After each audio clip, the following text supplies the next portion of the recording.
Hey guys, మనం ఇప్పుడైతే పూరిలో దర్శనం చేసుకొని కోనార్క్ అయితే వెళ్తున్నాం. ఈ ప్రజెంట్ వచ్చేసి పూరి టు కోనార్క్ హైవేలో అయితే ఉన్నాం.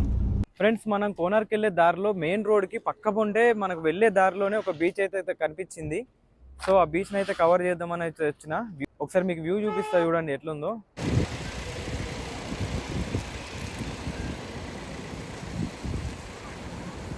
ఈ బీచ్ పేరు వచ్చేసి గోల్డెన్ బీచ్. ఇదైతే మనకు పూరి నుంచి కోనార్క్ వెళ్ళే దారిలోనే ఉంటుంది. మీరు కనుక పూరి విజిట్ చేసుకొని కోనార్క్ వెళ్ళే దారిలో అయితే ఉంటే మాత్రం పక్కా ఈ బీచ్ని అయితే మిస్ చేసుకోకండి. మంచి ఈవినింగ్ టైం కదా, అలలు అయితే మొత్తం ఘోరంగా పెద్ద వస్తున్నాయి. ఈవినింగ్ టైంలో ఇలా అలల సౌండ్ వింటూ బీచ్లో ఎంజాయ్ చేస్తే మాత్రం మామూలుగా ఉండదు. అది కాళ్ళకు మొత్తం అలలు తగులుతూ ఉంటే ఆ ఫీలింగే వేరే ఉన్నది. ఫైనల్గా కోనార్క్ అయితే వచ్చేసినాం. అక్కడ రోడ్ మీద కార్ అయితే పార్క్ చేసి లోపలికి అయితే వెళ్తున్నాం. లోపలికి వెళ్ళే దారి మొత్తం షాపింగ్ ఏరియా ఉంది. షాపింగ్ చేసుకునే వాళ్ళు అయితే చేసుకోవచ్చు ఇక్కడే. అలా కాస్త ముందరికి రాగానే మనకు టెంపుల్కి సంబంధించిన గేట్ అయితే వస్తుంది. ఇక్కడ నుంచి చూడండి వ్యూ ఎట్లుందో. మనం లోపలికి రాగానే ఇటు పక్క లెఫ్ట్ సైడ్ లో అయితే మనకు టికెట్ కౌంటర్ అయితే కనిపిస్తుంది. మనోడైతే టికెట్ తీసుకోవడానికి అయితే వెళ్తుండు. ఎంట్రీ టికెట్ వచ్చేసి 40 రూపీస్. ఫారెన్ సిటిజన్ అయితే 600. టికెట్ అయితే తీసుకున్నాం 40 రూపీస్. మేము ఈ టెంపుల్ లోపలికి వెళ్ళే టైంకి అయితే సన్సెట్ అయితే అవుతుంది. ఈవినింగ్ టైంలో సూర్యభగవాను టెంపుల్ని సన్సెట్ టైంలో చూడడం అయితే చాలా బాగుంది. ఇక్కడ నుంచి చూడండి వ్యూ అయితే ఎంత బాగుందో టెంపుల్ది. సన్సెట్ అవుతున్నా కానీ టూరిస్టుల క్రౌడ్ అయితే ఏమాత్రం తక్కువ లేదు. మేము లోపలికి వెళ్ళే టైంకి అయితే చాలా క్రౌడ్ అయితే ఉంది. నేను ఫస్ట్ లోపలికి వెళ్ళగానే నాకు ఈ రాతితో చెక్కిన విగ్రహాలు అయితే నన్ను చాలా బాగా అట్రాక్ట్ చేశాయి. ఒక్కసారి మీరు కూడా చూడండి ఎంత బాగున్నాయో ఈ విగ్రహాలు అయితే. మనకి ఎంట్రీలోనే టూరిస్ట్ గైడ్ అయితే పెట్టారు, మ్యాప్ అయితే పెట్టారు ఈ టెంపుల్ది, చూసుకోవచ్చు. ఈ మధ్యలో సన్ టెంపుల్ అయితే ఉంటుంది. అబ్బా, మెట్లు మొత్తం ఘోరంగా పెద్ద ఉన్నాయి కదా. ఇక్కడ బండల మీద మొత్తం విగ్రహాలు అయితే ఉన్నాయి. మొత్తం రాతితోనే చెక్కినాయి ఇవి. చూడండి ఎట్లున్నాయో, మస్తు ఉన్నాయి కదా. ఆ కాలంలోనే ఈ డిజైన్ చెక్కడం అంటే. ఇక్కడ పైననేమో ఏనుగుల బొమ్మలు ఉన్నాయి చూడండి. మొత్తం ఈ లైన్ అంతా ఏనుగులే ఉన్నాయి. టెంపుల్ కి అయితే ఎడ్జెస్ అయితే ఏం లేవు చూడండి. ఆ ఎడ్జెస్ నుంచి అయితే ఫొటోస్ తీసుకుంటే చూసుకోకుండా కింద పడిపోగలరు, జాగ్రత్త. అందుకే ఈ బోర్డు అయితే పెట్టేది చూడండి. సో జాగ్రత్తగా అయితే చూసుకోండి ఇవన్నీ. ఇక్కడ మనకు గైడ్ కావాలన్నా కానీ దొరుకుతారు. టెంపుల్ గురించి చరిత్ర మొత్తం తెలుసుకోవాలంటే, పూర్తిగా క్లుప్తంగా తెలుసుకోవాలంటే వీళ్ళకైతే కాంటాక్ట్ అయితే మొత్తం అయితే చెప్తారు. ఈ కనిపించే టెంపులే మనకు మెయిన్ టెంపుల్. కాకపోతే మనకి లోపలికి అయితే అలో లేదు. ఎందుకు అలో లేదనేది మీకు ఈ టెంపుల్ హిస్టరీ తెలిస్తే తెలుస్తుంది. ఒకసారి టైం ఉంటే యూట్యూబ్లో వెళ్ళి హిస్టరీ అయితే తెలుసుకోండి, చాలా ఇంట్రెస్టింగ్గా ఉంటుంది. ఇక్కడికైతే ఎవరైనా పెద్దవాళ్ళు వచ్చినా, హ్యాండిక్యాప్డ్స్ వచ్చినా, ఇక్కడ వీల్ చైర్స్ పర్సన్స్ అయితే అవైలబుల్ ఉంటారు. మనం టికెట్ తీసుకుంటే మన వీళ్ళకి టికెట్ కూడా అవసరం లేదు, ఫ్రీగా అయితే వీళ్ళే లోపల తీసుకొచ్చి మొత్తం అయితే తింపి చూపిస్తారు. సో మీరు ఎవరైనా పెద్దవాళ్ళతో వచ్చినా కానీ ఇబ్బంది పడాల్సిన అవసరం అయితే లేదు. ప్రజెంట్ మనం అయితే ఇప్పుడు మండప దగ్గరికి అయితే వచ్చినాం. ఇదైతే మండప అంట.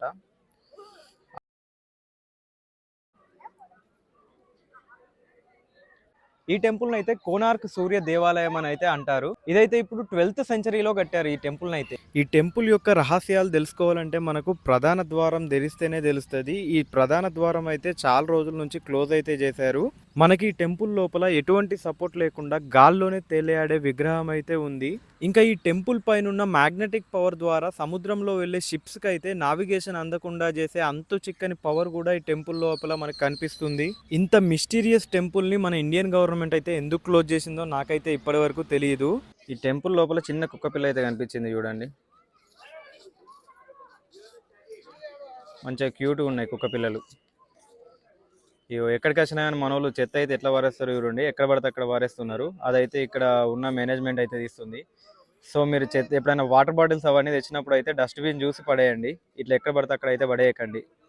మీకు ఇప్పుడు అక్కడ కనిపిస్తున్న ధ్వజస్తంభాలకు వెళ్ళి ఆడ 3 హోల్స్ అయితే ఉంటాయి.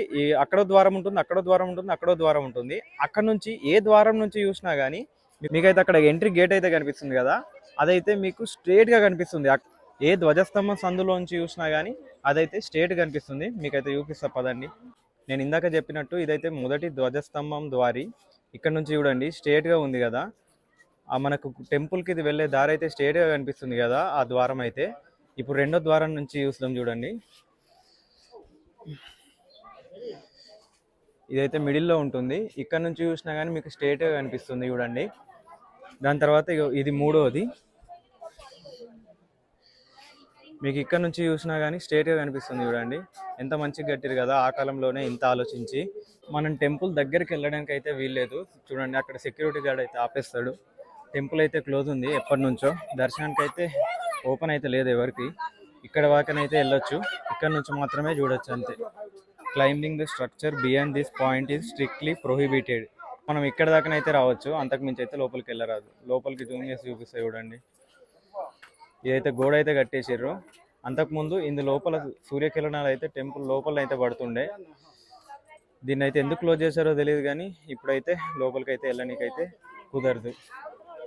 ఈ టెంపుల్ అయితే ఇండియాలోనే మిస్టీరియస్ టెంపుల్లో వన్ ఆఫ్ ద టెంపుల్. ఇప్పుడైతే ప్రోహిబిటెడ్ ఉంది, లోపలికి అయితే వెళ్ళనిస్తలేదు. టెంపుల్ సైడ్కి అయితే చూసుకుంటే 2 ఏనుగు విగ్రహాలు కూడా కనిపిస్తున్నాయి చూడండి. ఇక్కడ చూడండి ఇటుపక్క మరో ద్వారం అయితే కనిపిస్తుంది. రీసెంట్గా టెంపుల్ని అయితే కొద్దిగా కన్స్ట్రక్షన్ అయితే చేసినట్టున్నారు, పడిపోతుంది కావచ్చు. ఎందుకంటే ఇది 1200వ శతాబ్దంలో కట్టారు కదా, అప్పటి నుంచి ఇప్పటివరకు ఆగడమే గ్రేటు. ఇక్కడ రాళ్ళు కూడా చూడండి ఒకదాని మీద ఒకటైతే పెట్టి ఉంచారు. ఇక్కడ ఒక ఏనుగు విగ్రహం కూడా రాతితోనే చెక్కింది ఇక్కడ కనిపిస్తుంది. ఇక్కడ ఇటుపక్క కూడా ఒక ఏనుగు విగ్రహం అవుతుంది. ఆ ఏనుగు చేతిలో తొండం దగ్గర మీకు కనిపిస్తుందా, ఒక మనిషి ఆకారంలో అయితే ఉంది. నేనైతే ఒకసారి టెంపుల్ చుట్టూ మొత్తం తిరిగి మీకైతే ఏముందో మొత్తం వివరాలు అయితే చూపిస్తా.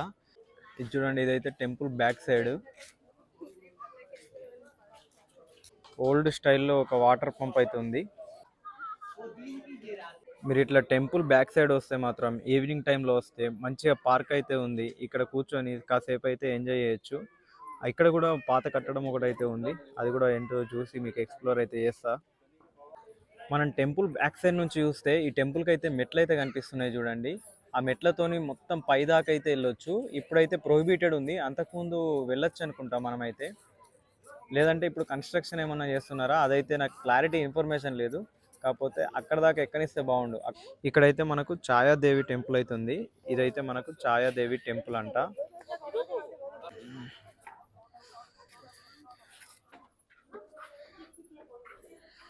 ఇక్కడ చూడండి చిన్న విగ్రహం అవుతుంది, ఛాయాదేవి అయితే చిన్న విగ్రహం అవుతుంది. లోపలికైతే వెళ్ళనీకి వీల్లేదు, లాక్ అయితే వేశారు. ఇది పేరుకు టెంపులే కానీ ఇక్కడైతే పూజలు అయితే ఏవి జరగట్లేదు, ఎప్పుడో అయితే క్లోజ్ చేసిర్రు. ఇక్కడ చూడండి విగ్రహాలు అయితే ధ్వంసం అయిపోతున్నాయి. చూడండి చెక్కిన విగ్రహాలు అయితే మొత్తం ఊడిపోతున్నాయి. టూరిస్టులు కూడా వస్తున్నారు, స్కూల్ పిల్లలు అనుకుంటా.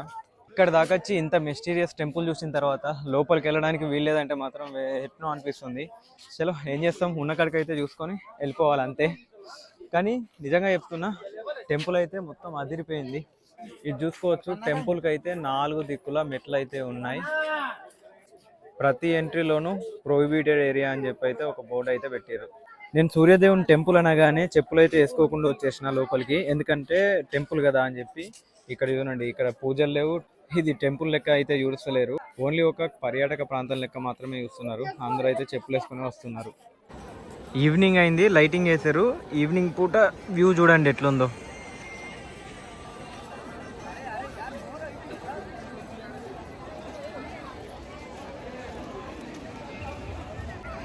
ఇక్కడ చూడండి కొన్ని ధ్వజస్తంభాలు అయితే ఉన్నాయి. అక్కడ చిన్న చిన్న కుక్క పిల్లలు కూడా ఉన్నాయి చూడండి, చింటూ బ్రోస్. ఫైనల్గా టెంపుల్ నుంచి అయితే బయటకు వచ్చేసినాం. లోపల ఎక్స్పీరియన్స్ మాత్రం అదిరిపోయింది. మీరు కూడా రావాలంటే మాత్రం రావచ్చు, మంచి బెటర్ ప్లేస్, మంచి ఆర్కిటెక్చర్ అయితే ఉంది లోపల. గూగుల్ తల్లిని ఎప్పుడు నమ్ముకోకండి, గూగుల్ తల్లిని నమ్ముకుంటే గిట్లుంటుంది. కార్కి ఎన్ని గీతలు పడుతున్నాయో తెలుస్తలేదు, కానీ ఘోరంగా అంటే ఘోరంగా ఇంత చిన్న రోడ్లో మమ్మల్ని అయితే తీసుకుపోతుంది. ఆపోజిట్లో ఒక్క వెహికల్ బైక్ వచ్చినా కానీ మనకైతే ముంగడికి వెళ్ళరాదు. టైం వచ్చేసి 9:30 అయితే అవుతుంది. మనమైతే కోనార్క్ నుంచి కటక్ దాకా వచ్చేసినాం. ఇక్కడ హైవే పక్క పొంటి కార్ ఆపుకొని అయితే వండుకొని తింటున్నాం, వంట అయితే వేసుకుంటున్నాం. చూసుకోవచ్చు ఇక్కడ హైవే పక్క పొంటి ఆపినాం చూడండి. ప్రిపేరింగ్ అయితే అవుతున్నాయి. వంట అయిన తర్వాత తినేసి బయలుదేరడమే, లేదంటే ఇక్కడే పడుకుంటాం, లేదంటే ఒక 1 అవర్ అయ్యి ఎటైనా వెళ్ళి మంచి ప్లేస్ చూసి అయితే పడుకుంటాం. ఆలుగడ్డ కూర బయట చలి విపరీతంగా ఉంది. ఇక్కడ చూడండి వేడి వేడి ఆలుగడ్డ కూర రెడీ అయిపోయింది.